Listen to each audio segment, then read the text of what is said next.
How are you all doing today? My name is Mike and welcome to Prepping for Tomorrow. In the world of survival, skills are your most valuable asset.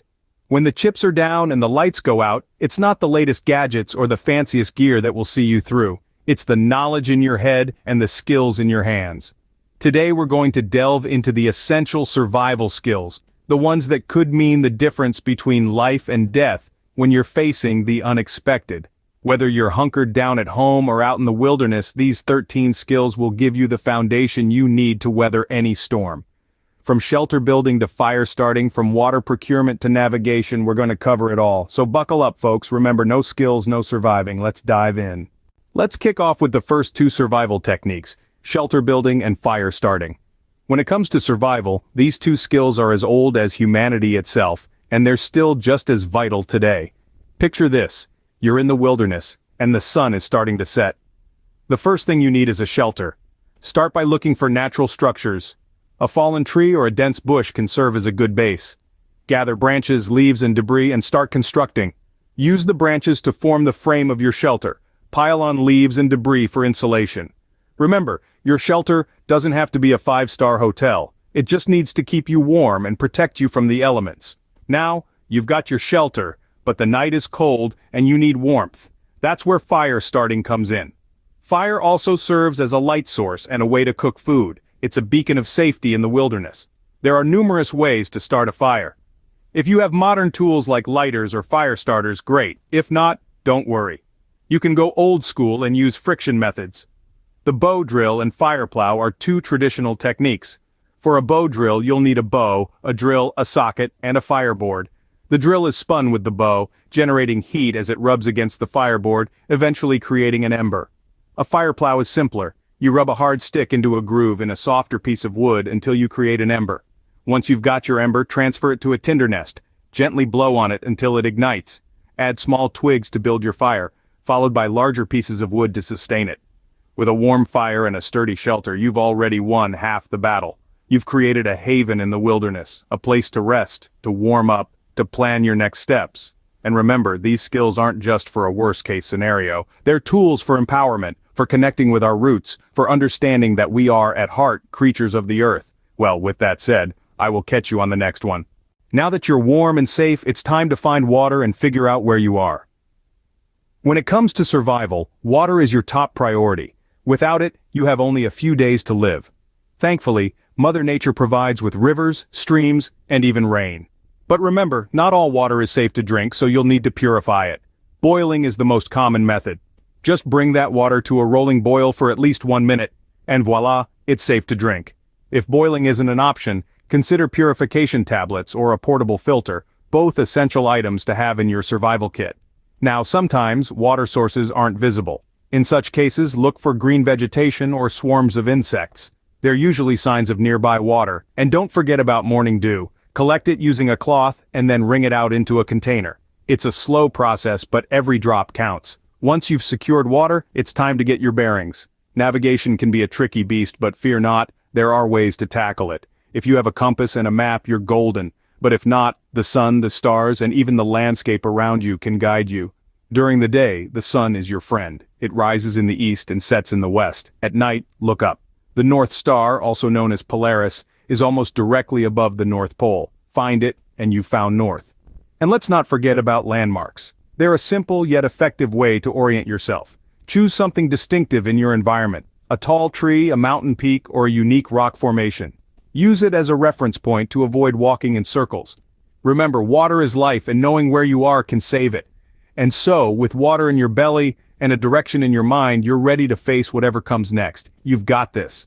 In a survival situation, getting help is vital. Let's talk about signaling for rescue and administering first aid. When you're stranded or lost, communication to the outside world becomes a lifeline. Signaling for rescue is a crafty technique to master. Smoke signals are a classic method. Creating columns of smoke during the day can attract attention from miles away. Similarly, fires at night are visible from a great distance, acting as beacons for potential rescuers. Mirrors or any reflective surfaces can also be used to signal for help.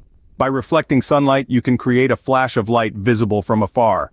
These signals are best used when an aircraft or a distant party is spotted. In a pinch, loud noises can serve as signals too. Whistles, gunshots, or even banging pots together can be heard over long distances. But remember, signaling is a double-edged sword. It can attract the attention of rescuers but also unwanted visitors. Use your judgment wisely. Now let's shift gears to something equally crucial: first aid. In survival situations, medical help is often not immediately available. Knowing some basic first aid can be the difference between life and death. For cuts and scrapes, cleaning the wound with clean water and bandaging it to prevent infection is essential. If it's a major wound, applying pressure to stop bleeding is the immediate step. Burns are treated differently. Cool the burn under running water for at least 10 minutes and then cover it with a clean, non-sticky bandage. Sprains and fractures, on the other hand, require immobilization. Use splints made from boards, magazines, or anything rigid, and bandages to keep the injured part from moving. Lastly, always remember the rule of 3. A person can survive 3 minutes without air, 3 hours without shelter in harsh conditions, 3 days without water, and 3 weeks without food. But without first aid, these timelines can drastically shorten. With these skills, you can get help when you need it and deal with medical emergencies. Next, let's discuss how to feed yourself and secure your shelter and belongings. In a survival situation, knowing how to find food can be the difference between life and death. It's not just about hunting or fishing. The land around you is full of edible plants and insects if you know what to look for. For instance, dandelions, a common sight in many parts of the world, are completely edible, from the flower to the roots. Similarly, insects like crickets and grasshoppers are an excellent source of protein. However, it's crucial to remember that not every plant or insect is safe to eat. Some can be poisonous, so it's vital to learn how to identify what's edible and what's not. Now, let's switch gears a bit and talk about knot tying. This might seem like a simple skill, but it's a vital one in survival situations. A well-tied knot can secure your shelter, help you climb, or even create a trap for food. There are several types of knots, each with its own specific use. For example, the bowline knot is perfect for creating a loop that won't tighten or loosen, making it ideal for rescue operations. On the other hand, the clove hitch knot is great for securing your shelter or belongings. Remember, the right food can keep you alive, and the right knot can keep your shelter and belongings secure. Finally, we will cover tool improvisation and camouflage. Picture this: you're in the wilderness, and you need to split wood or dig a hole, but you don't have any tools. What do? You improvise. Nature is a treasure trove of materials that can be fashioned into tools. A sturdy branch can be used as a digging stick. Sharpen it against a rock, and it becomes a spear for hunting or self-defense. Broken pieces of stone can be chipped and shaped into a rudimentary axe for splitting wood. With a little bit of creativity, you can turn seemingly useless items into invaluable survival tools. Now let's talk about camouflage.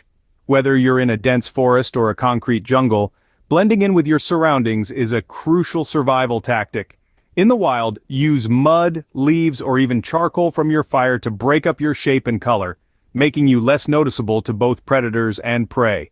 In an urban setting, it's all about fitting in with the crowd. Dress like the locals, keep a low profile, and try to avoid drawing attention to yourself.